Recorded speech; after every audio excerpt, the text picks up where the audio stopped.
na rin talaga ni sir. Hindi, umaano pa kanina eh. Alright. First time mo sa bayang bangboy. Talaga, first time na lang. Gusto na, parang di magalit.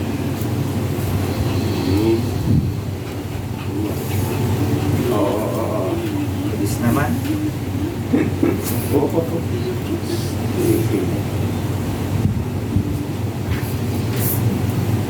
Sayang na sagasaan ng budok, no? Oo nga eh. Kamukha niya.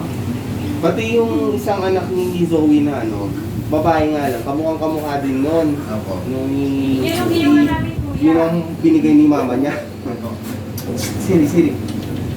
Yan na, okay na. Lakas kasi ito eh, kaya lahat ng babae umiiyak. Ah. Oo. Yan. Lagot.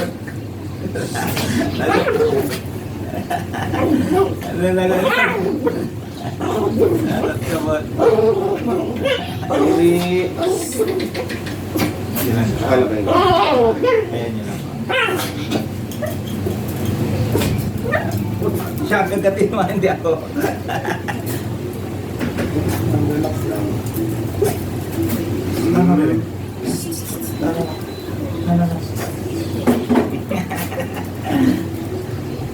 Masakit na.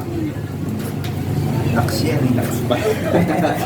Napapayak talaga pala na mabait siya. Talaga? Oo.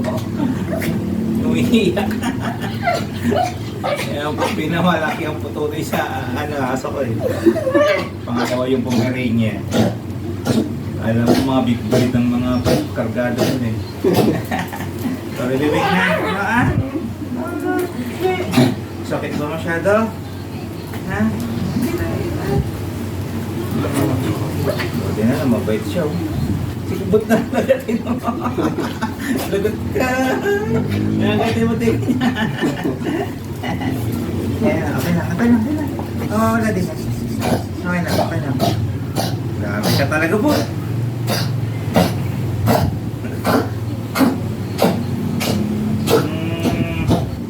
Kiss mo, parang hindi siya mag-alay. Kiss mo. Kiss. Doon, pinto eh. Wala na.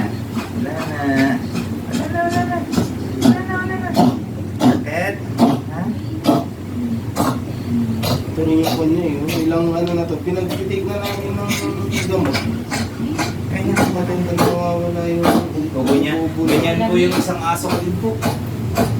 Sa tuwing pinapaliguan po. Yun. Ano yun? Parehas po sila. Tsaka pagka malamig sa gabi, naka-aircon, ayan. Kaya yun pong aso ko na po yun, hindi madalang maligo. Kasi sa tuwing pinapaliguan po, 1 week na nagaganon siya. Pero ito pinaliguan namin kanina kasi kung nga, hindi maliliguan na ilang ano. Parehas pa lang pa maligo.